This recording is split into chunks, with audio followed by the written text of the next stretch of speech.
Advanced Service Dogs is a nonprofit organization. We're located in East Tennessee, and we train service dogs for individuals with neurological disorders.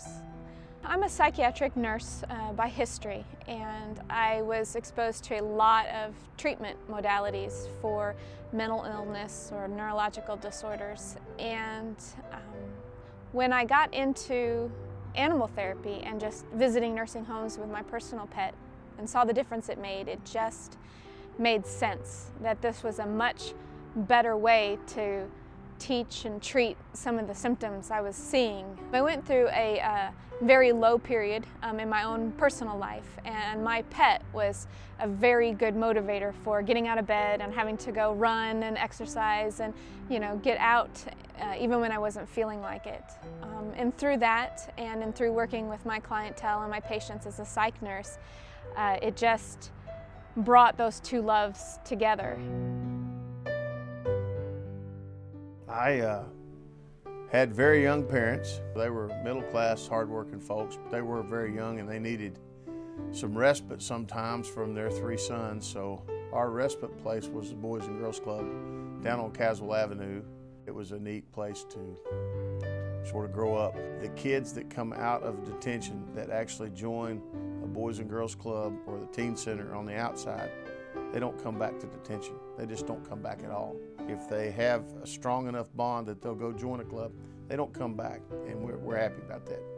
Matter of fact, 98% of my problems could be solved if every kid out there had a caring adult in his or her life. And a lot of kids find that at the Boys and Girls Club. I probably walked into the Boys and Girls Club at 7 or 8 years old, and I'm 51 now, so 43, 44 years I've been a part of that organization in some form or fashion. Maybe the dynamics of the club have changed just a little bit, but the need for the club is still there, and it's still needed for the same reason.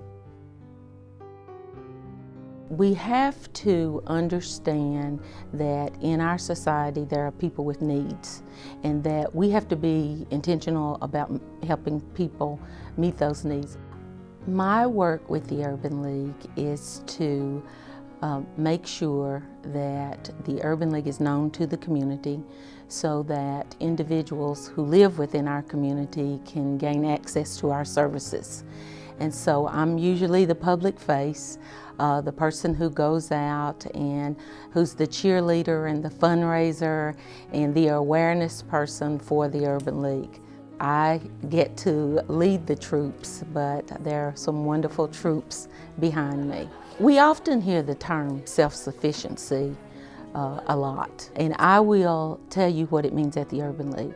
It's equipping people to be empowered to make decisions for their own lives. The ETptv Be More Awards, presented by the News Sentinel and Home Federal Bank, recognize excellence in our local nonprofit community. These amazing individuals were selected as this year's finalist for ETptv's Be More Award for Person of the Year. Congratulations to Phyllis Nichols, the 2010 Person of the Year. Please visit etptv.org for more information.